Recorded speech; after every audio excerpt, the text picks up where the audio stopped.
Welcome, everyone. Please take your seats.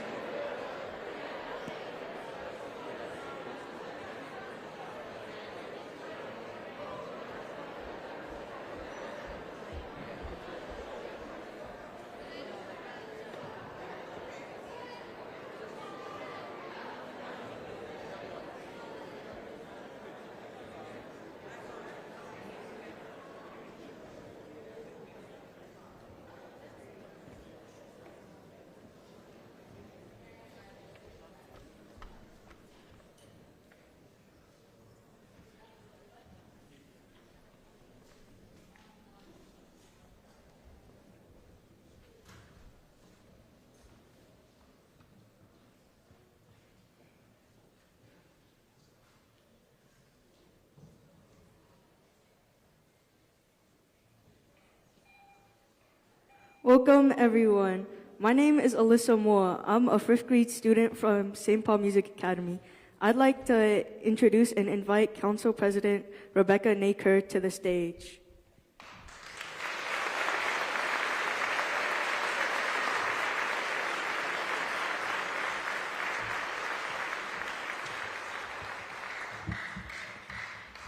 Well, good morning, everyone. What a beautiful day to be gathered together in our gorgeous North End Community Center. I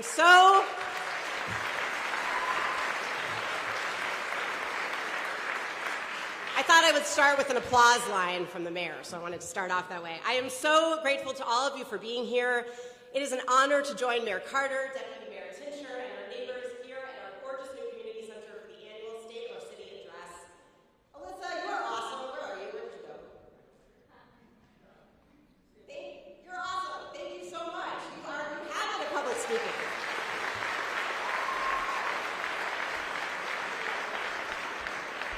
And thank you also to the St. Paul Music Academy 5th grade scholars from Ms. Abby's class who walked over to join us for this occasion.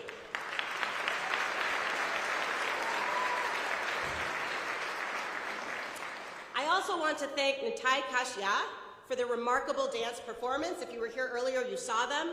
Nitai Kashya is a Hmong dance program founded in 2024 at the Rice Rec Center. Now in its second year, the program is thrilled to continue here at the North End Community Center.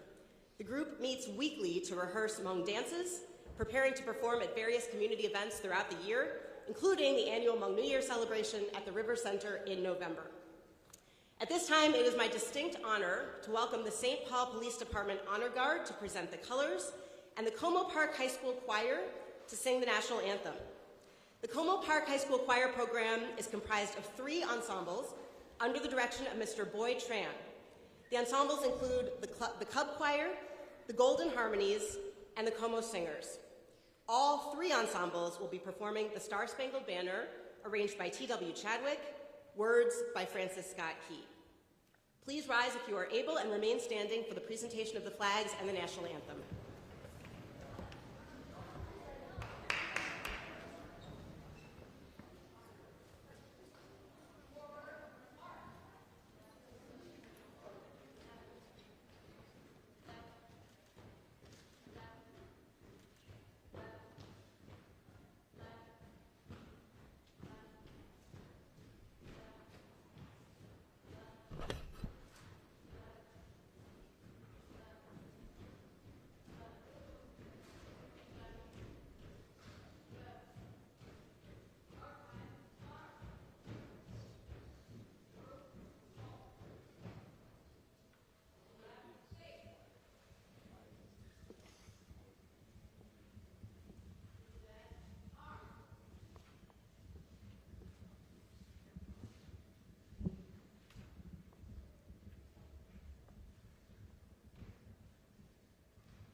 All right, let's give it up again for the Como Park High School Choir. They were fantastic.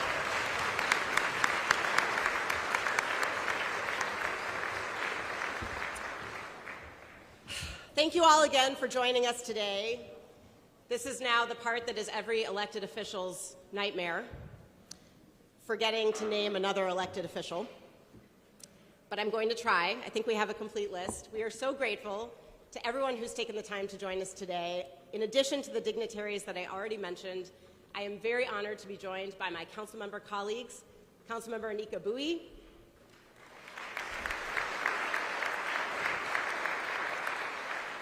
Councilmember Sarah Jost,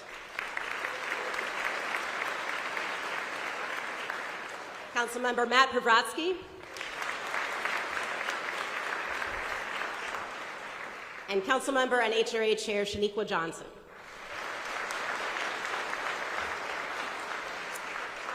We are also honored to have State Senator Claire Umu Verbaden here.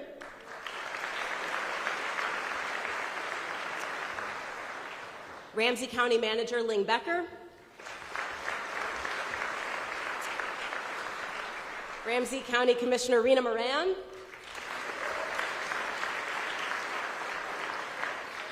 Ramsey County Commissioner Tara Jebin Singh. And Ramsey County Commissioner Garrison McMurtry. We have State Representative Dave Pinto. We have St. Paul School Superintendent Stacy Stanley. We have St. Paul School Board Director Uriah Ward. And I think finally, last but not least, St. Paul School Board Director Carlo Franco.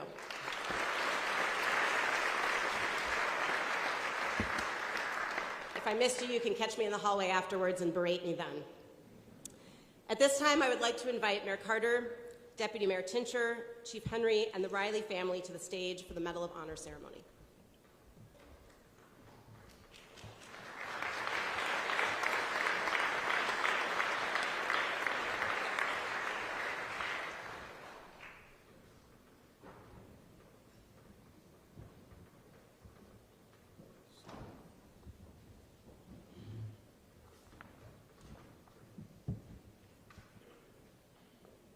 Good morning.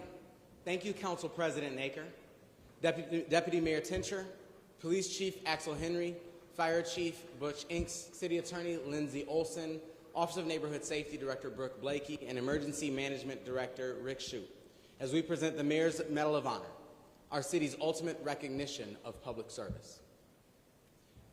Today, we present this honor to the family of Officer Felicia Riley, who concluded her final tour of duty earlier this year after 17 years of service to our city. She's the first St. Paul female officer to die from injuries sustained in the line of duty, a heartbreaking milestone that deepens the weight of her sacrifice. On March 24th, 2010, Officer Riley responded to a 911 hang-up call where she was violently attacked. Her injuries that day forced her to leave the job she loved and began what Chief Henry called a fight for the rest of her life. Officer Riley faced that fight with courage and grace. She forgave the man who harmed her. She stayed connected with her department, and she remained a beacon of strength, faith, and compassion for the community she loved. On March 1st, Officer Riley passed away as a result of her injuries. Please join me in a moment of silence to recognize Officer Riley.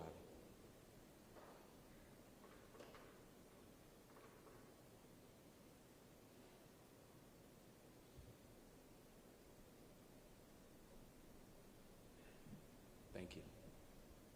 We gather here to celebrate her name, to honor her service, and to carry her story forward.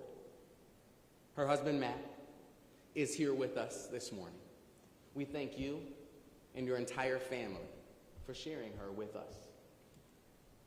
Each year at our annual ceremony to honor officers lost in the line of duty, we toll a beautifully ornate ceremonial bell once for every officer we've lost.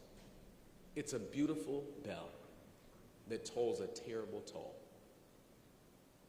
We will ring it for Officer Felicia Riley this year, and next year, and every year.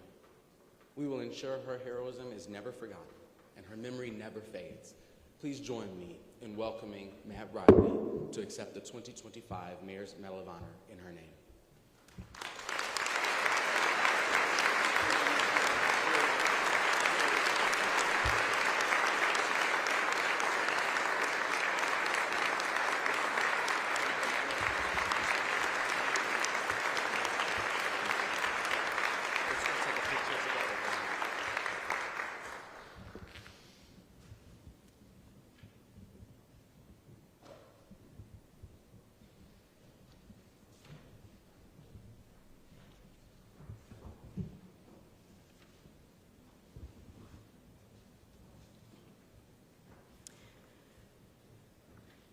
Thank you, Mayor, Deputy Mayor, Chief Henry, and a special thank you to the Riley family.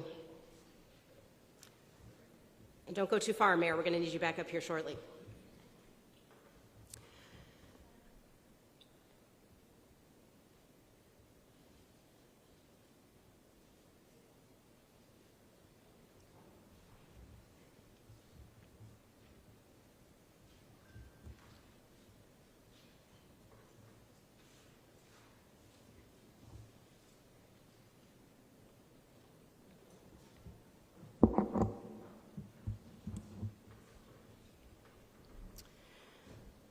We are living in interesting times. So many of us are here today because we love our community, we love our society, and we want to do our part to make it better. And I doubt that any of us ever imagined when we got into the lines of work that we are in, that we would be living in a time when our communal future would be as fraught and uncertain as it is now. And yet maybe we're here. Maybe we're in the roles that we're in precisely to meet this particular moment. In just a few minutes, we'll hear from Mayor Carter about the state of our city. Before we do, I'd like to share with you how your city council is approaching its work during this unprecedented time. At our strategic planning retreat in February, our council discussed the challenges facing our city, and we determined that there's only one way to respond.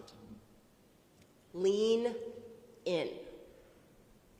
Lean into our belief that no matter what else is going on in the world, local government can be a force for good. Work harder than ever before, not only to deliver for our constituents, but to really hear our constituents, to break down that distrust that we feel creeping into our local civic spaces. We agreed on 5 key policy priorities: housing, economic development, climate, fiscal resilience, and public safety. And we are moving forward on them with urgency. On housing, we simply need more of it. Lots more of it. Affordable at all income levels so we can welcome everyone who wants to call St. Paul home.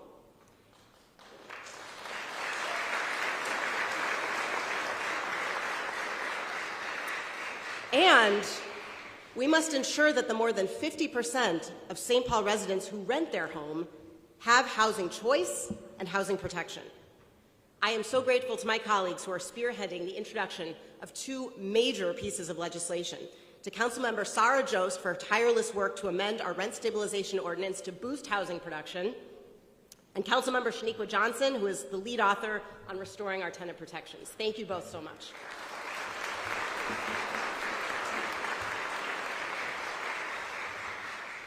Economic development is perhaps our most important task. We must grow our tax base if we want to keep providing the excellent public services that our residents expect while minimizing tax increases. In particular, we must revitalize the economic engine of our city, downtown St. Paul. I'm grateful that my colleagues see downtown not as a Ward 2 issue, but as a vital part of our economy for whose success all of us are responsible. Our council allocated over $1 million to a downtown office-to-residential conversion program that will incentivize developers to give new life to vacant downtown office buildings. We are commissioning an economic development strategy to identify key industries to attract to St. Paul, revising our sign ordinance to make it easier for businesses literally to hang out their shingle. And on Wednesday, we will be launching a brand new $1.4 million commercial corridors fund to support small businesses on main streets in every St. Paul neighborhood. A strong economy will pave the way for our third priority, fiscal resilience. During our budget process last year, the council heard from St. Paul residents throughout the city who are struggling to afford rent, childcare, and groceries, and for whom tax increases are becoming unsustainable. We significantly reduced the proposed levy increase last year, but we know we need more systemic budget changes, especially when federal funding cuts are being threatened to cities like St. Paul who stand up for their residents and stand up for their values. You can applaud to that, that's fine.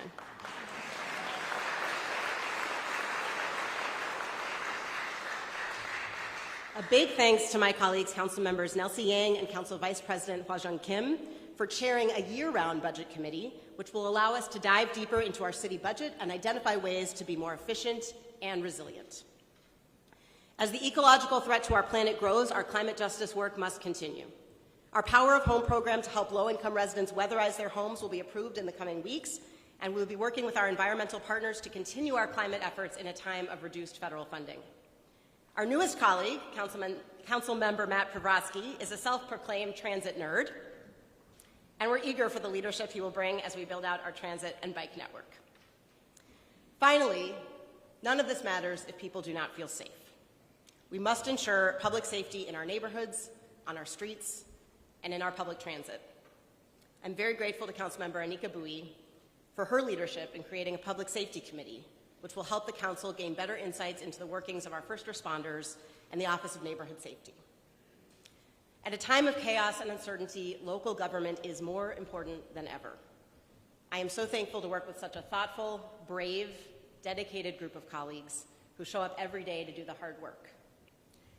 None of us imagined that we would be serving in a time like this, but all of us are ready to meet the moment.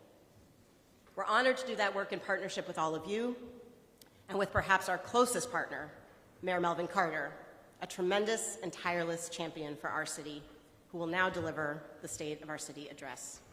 Thank you.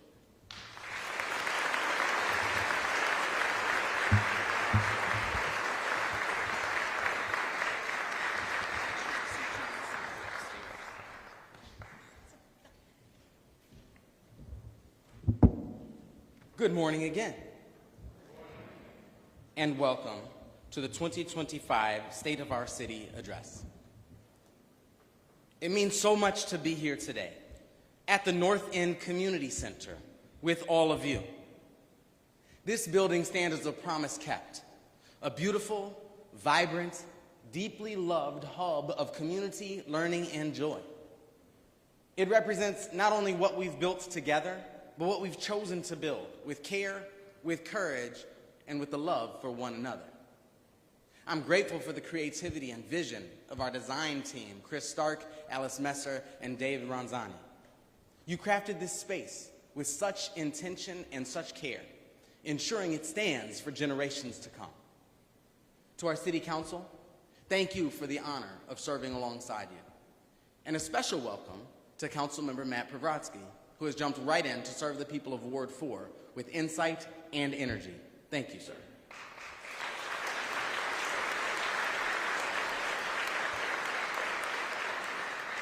To Deputy Mayor Tincher, our leadership team, and incredible city staff, thank you for showing up every day with purpose and passion.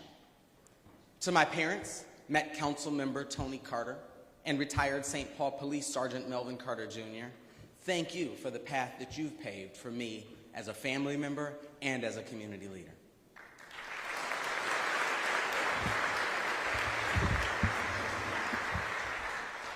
And to my adored First Lady, Sakina Futrell Carter, thank you for being the strength that steadies me every step along the way. Thank you for your patience, your guidance, and for bringing me Cara oranges right when I need them.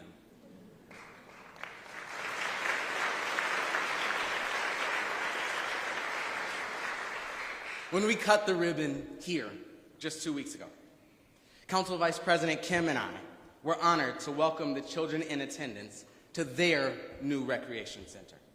We were honored to challenge them to look out the window at their park, look across the street at their library, and to live every day as responsible stewards of their city, of our city. Because this city is so much more than our place to live and work. It's our place to share. It's our place to grow.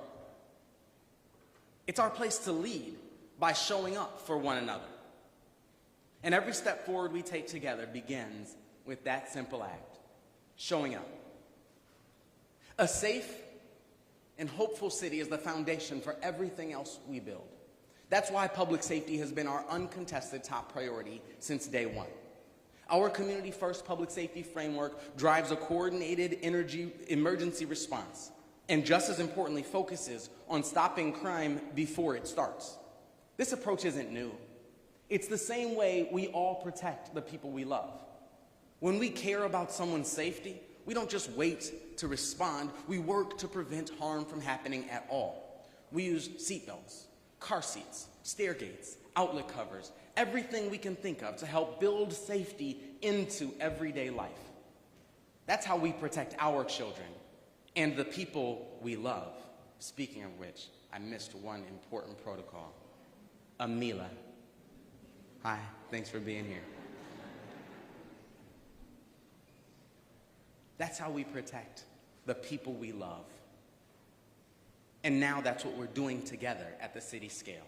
And we're just getting started. Under the leadership of Police Chief Axel Henry, Fire Chief Butch Inks, City Attorney Lindsay Olson, Neighborhood Safety Director Brooke Blakey, and literally every single member of our team, we're bringing the full strength of our entire city government to the work of public safety. Our teams don't just show up in crisis. They build trust every day as neighbors and partners, and the results speak for themselves. As of April 11th, we've seen a 73% drop in non-fatal shootings and zero, yes, I said zero, gun-related homicides so far this year.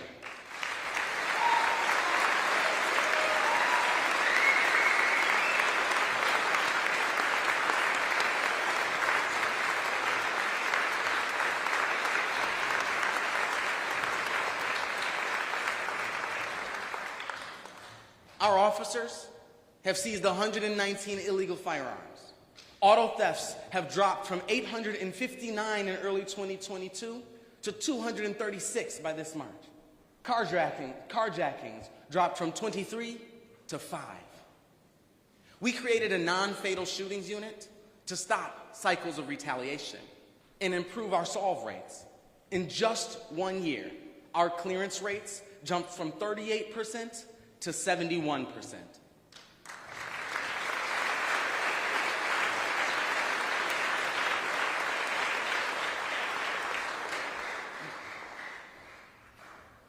These are successes of our police department, and there's so much more. They reflect the strength of a full public safety partnership. Our officers, our neighborhood safety teams, our city attorneys, and every department working together. Our Office of Neighborhood Safety builds relationships and delivers support where it's needed most. Programs like Familiar Faces and Project Peace surround those most at risk with care and coaching. Our Aspire initiative and Goals Not Guns campaign give young people the tools they need to make safe and healthy choices. We're opening doors to new careers through our EMS Academy, where high school seniors are gaining life-saving training, earning college credit, and becoming certified EMTs. From there, they can join our basic life services program, receive paramedic training, and enter the fire department. 15 firefighters completed our paramedic school training last year, and 15 more are on track this year. And we'll also welcome 21 new recruits this May.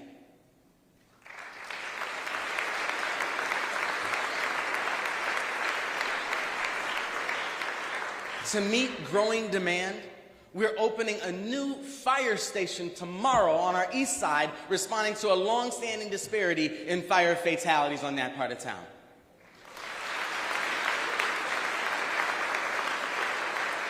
This is a clear example of how prevention drives our strategy. not just responding faster, but planning our neighborhoods to be safe by design in the first place. This past November, we launched Minnesota's first electric fire engine, the first new rig in our fleet since the 60s.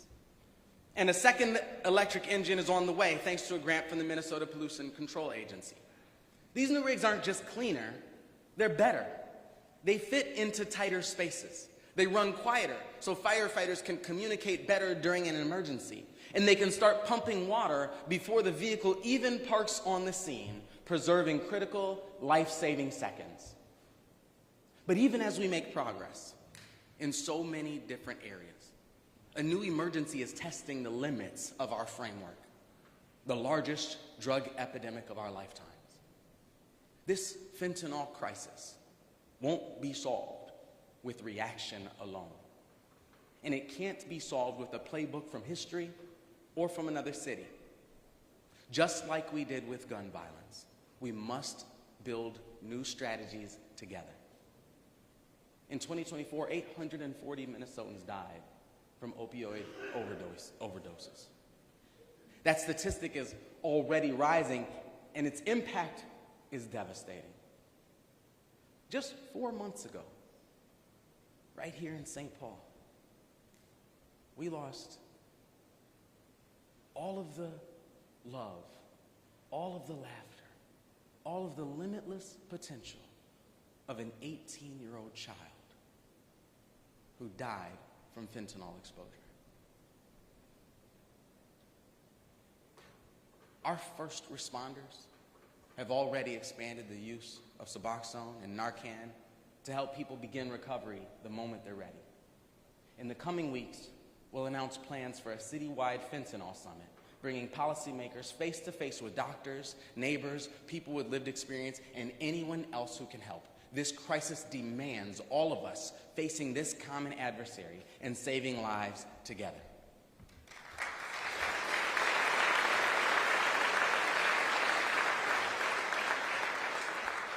Our progress is no accident. It's the result of teamwork, first responders, outreach workers, city staff, and neighbors all rowing in the same direction. The challenge before us now is simple but powerful: to love our whole city the same way we already love the people we love. That's how we'll build lasting safety for all of us. Building lasting safety will always be our top and most important job. But our most urgent job right now is meeting the moment downtown. What happens downtown affects every neighborhood, every business, every family in our city. We're facing a real challenge. The shift to hybrid work has emptied out offices. Commercial values are down, key buildings sit dark, and downtowns across the country are fighting to figure out what comes next. But we're not waiting to see what happens. We're acting with urgency and with a plan. We're working to bring 20,000 more residents to downtown, and we're unlocking the space to make that happen.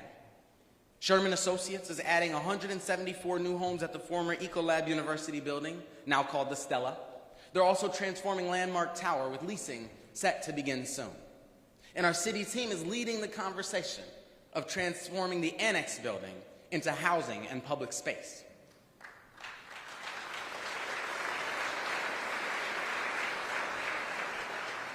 A major proposal is moving forward on the Central Station block, adding 300 homes and 10,000 square feet of street-level retail next to the Green Line and Gold Line. This is what it looks like to design a city for people. Just a third of our downtown office space lies vacant right now, but our housing is over 90% full. That gap shows us exactly where the opportunity is. By converting vacant offices into homes, we can meet demand, grow our population, and bring new life to our downtown.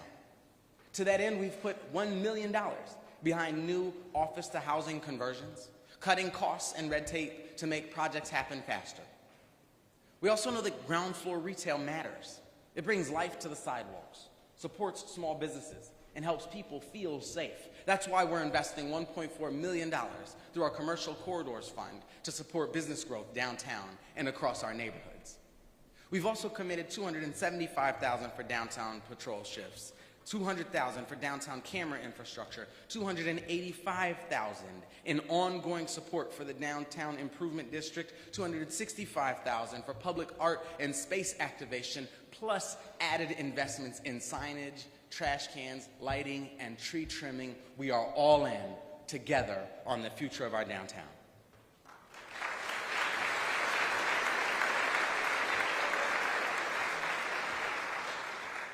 There's no way I could deliver that strategy alone. That thought process I just shared is driven by the strong coalition of private businesses, public sector entities, nonprofit organizations, and our philanthropic foundations.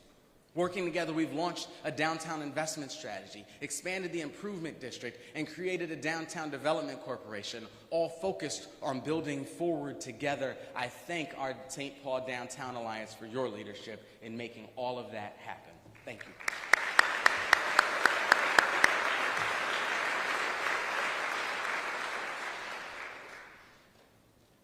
And we're making a difference. The Minnesota Wild and the Frost and other events have already drawn 1 million people to the Xcel Energy Center this year. We wish the Frost luck on their final stretch of the season and are rooting for the Wild, who began their push toward the Stanley Cup last night. As the X marks its 25th anniversary this year, we're working closely with our partners at the Wild and at the state of Minnesota on a generational reinvestment that will keep our arena a premier destination for sports and cultural events for decades to come.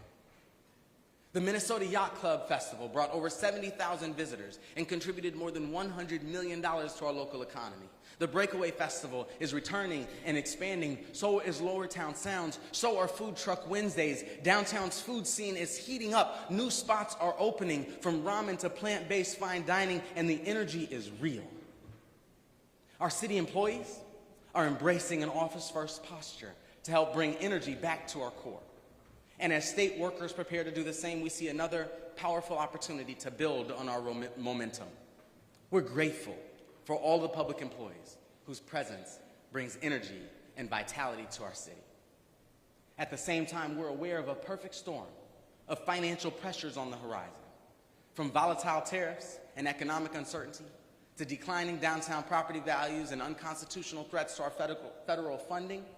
These headwinds put real pressure on every city service. We'll need to meet them head on together. This moment requires big moves, and we're making them. And we're building something better and stronger than what came before. We've got a long way to go, but we've also got a lot to work with. An impressive cross-sector partnership, strong demand, and more momentum than it sometimes may seem. Our downtown belongs to all of us, and it will take all of us to build it forward. We also believe wholeheartedly in the incredible power of home. It's where children take their first steps, where families gather, and where futures begin. Home is a foundation for stability, for safety, and for opportunity. This housing crisis is personal. We feel it when neighbors have to choose between rent and groceries. We see it when families are stuck in homes that don't fit their needs. And we hear it when young people ask whether they'll ever be able to buy a home in the city they love. We can't meet this crisis with shelter beds or short-term help alone. We need smart policies and more housing at every price point in every neighborhood. That's what our all-in housing approach is all about. The belief that we all deserve a safe, stable, and affordable place to live, and that housing justice demands housing inventory growth.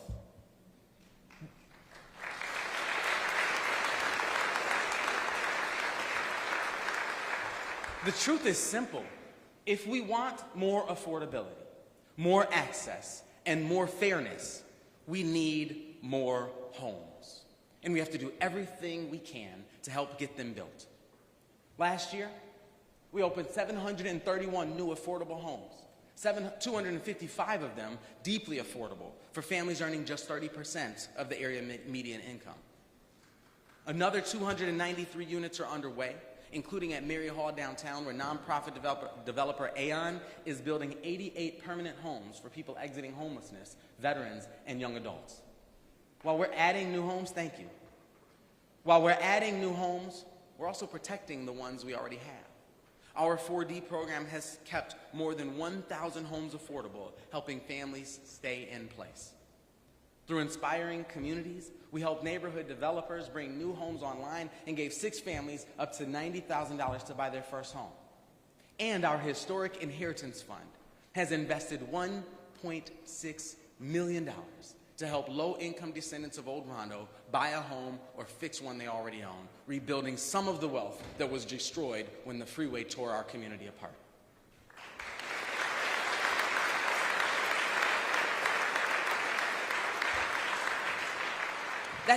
That's not just housing policy, that's justice. At the Heights on the east side, we're turning vision into reality. With the Port Authority, Habitat for Humanity, Sherman Associates, and J.O. companies, we're turning a former golf course into 1,000 homes, 1,000 jobs, and inclusive parks and green spaces, and using clean geothermal energy to grow this neighborhood into the future. At the West Side Flats, Highland Bridge, and United Village, we're moving dirt, raising walls, and building the future right now. With support from the local Affordable Housing Aid Program and strong partnerships with Governor Tim Walz, Lieutenant Governor Peggy Flanagan, and our St. Paul legislative delegation, our city is investing more deeply in housing today than ever before. We're doing more to help people stay housed. This year's budget includes emergency rent help, eviction prevention, and expanded support for healthy homes and power of home, because where you live should never put your health or stability at risk. Now, we face a major opportunity. Our city council will soon vote on two ordinances I proposed in last year's budget address, alongside the new investments I've already mentioned, as part of our all-in housing portfolio. The first will update our rent stabilization policy to help get new homes built. The second includes a set of common-sense tenant protections that strengthen stability and accountability in our rental market. These proposals reflect the urgency of the moment. They protect renters, give builders clarity, and help us keep growing the homes we need without losing the protections many of our neighbors count on. I appreciate the leadership of Councilmembers Jost, Naker, and Bowie on rent stabilization, and Councilmember Johnson on tenant protections, as they help move forward the proposals I laid out last year. Thank you.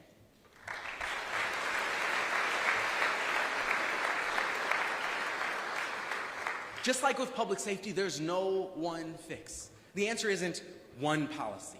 It's the full set of tools we're using to support unsheltered neighbors, protect renters, grow ownership, build new homes, and preserve existing ones.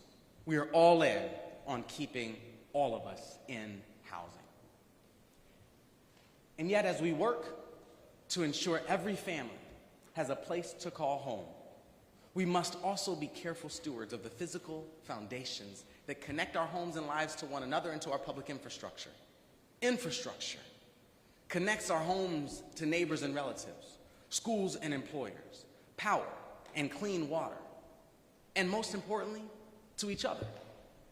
That's why reliable, sustainable, and safe infrastructure isn't just a municipal asset. It's a key contributor to how we all feel connected to community. We've seen what happens when infrastructure divides us. I-94 didn't just cut through St. Paul. It destroyed the homes, wealth, and connections of our Rondo community. Today, we're building infrastructure that paves the ground beneath our feet. While others plan walls to keep us apart, we're building bridges to keep us connected. That's why we passed the common sense sales tax, our 1-cent sales tax dedicated to improving the quality of our streets and our parks. It's helping us fill potholes, resurface roads, repair sidewalks, and invest in the public spaces that bring us together. We've completed more than 70 long-deferred park and recreation improvements, resurfaced courts and fields, new playgrounds, fresh concrete, and activated spaces across the city. That's $11.5 million already delivered and another $11.8 million on the way.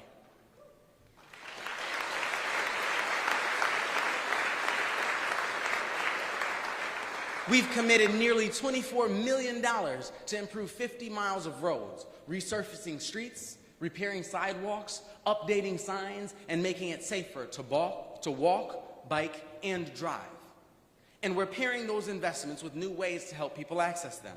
We're piloting the Loop, a free after-school transportation route that helps young people get to libraries, rec centers, and other safe, enriching spaces. Because infrastructure isn't just about what we build, it's about who it connects and what it makes possible.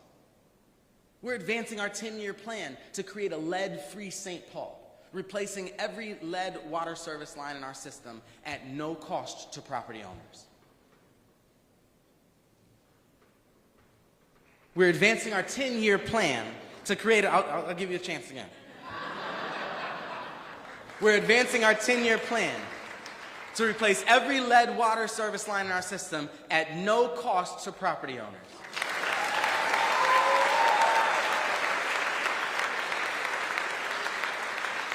We replaced 1,000 lead lines last year, and we'll double that number next year, because our wealth should never determine whether our children can drink clean water.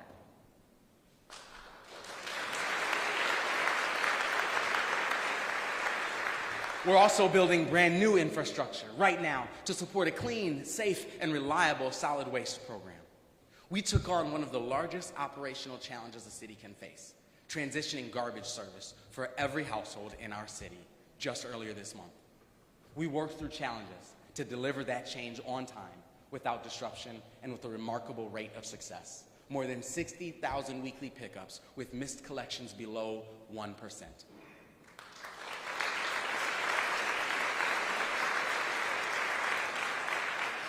Still, trash is a core service, and we know that that 1% represents real challenge and frustration.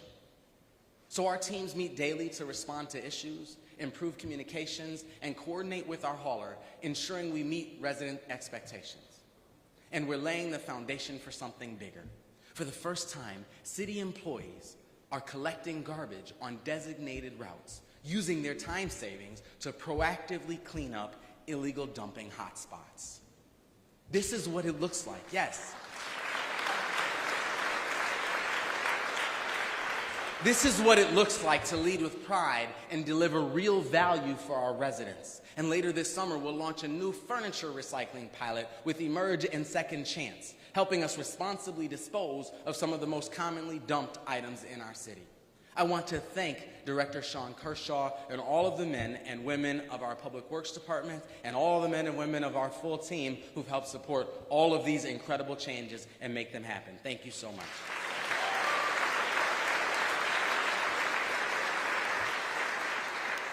We're hard at work modernizing the way residents interact with their local government, starting with Pauly, our new permitting and licensing utility inspection engine. With Pauly, residents and business owners can apply for licenses and permits, schedule inspections, and make payments all in one place online. Through our virtual inspections project, our Department of Safety and Inspections has built the capacity to conduct certain building inspections remotely. Using video and mobile platforms, we're expanding capacity, reducing delays, and improving public safety. Because interacting with city government should be simple, accessible, and user-friendly, just like everything else in the 21st century. We're upholding our values as we modernize our systems. Our Department of Human Rights and Equal Economic Opportunity, or HERO as we like to call them, continues to lead, recovering more than 6,000 hours of earned sick and safe time for workers and ordering nearly $150,000 in back wages for those denied fair pay.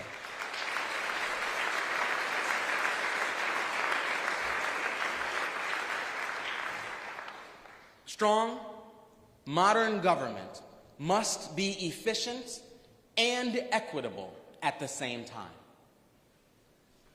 I'm always moved by our ability to translate community care into policy and action. That's why we're erasing medical debt. It's why we're replacing lead water pipes. It's why we're offering free after-school rides through the Loop. It's why we're investing in housing and public safety and infrastructure and jobs. It's why we offer free youth sports and swim lessons, because the state of our city, the spirit of our family, can neither be measured nor preserved through institutions. The state of our city is yours. It's ours. It's revealed not through official proceedings at City Hall, but in how we care for one another, how we carry one another, and how we choose to fight for our children's future.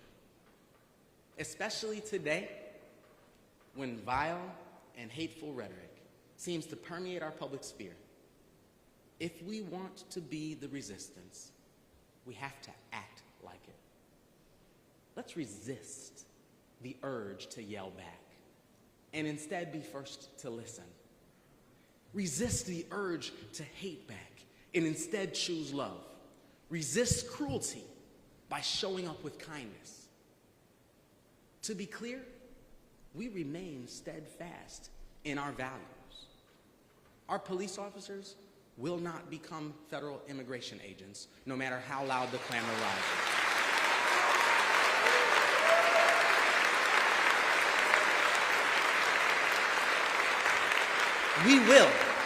We will fight threats to our city's federal funding in court and in Congress and everywhere in between. And we will keep using every tool we have to build a world that is safer, more promising, and fairer for our children.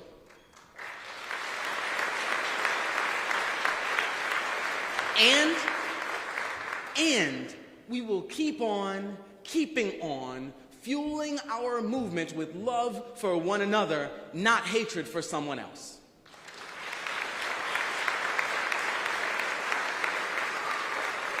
It's easy. It's easy to fight fire with fire. That's a natural desire, but right now, we don't need more fire. Right now, we need people willing to interrupt noise with grace, interrupt harm with healing, interrupt the cycles by being the ones to break them. That's how our teens have reduced violence in our city. That's how we build the city we deserve, and it's how we will shape what will come next. St. Paul has always been defined by all of us. As long as we keep showing up and searching for our own better angels, the future ahead will always be bright. Thank you very much.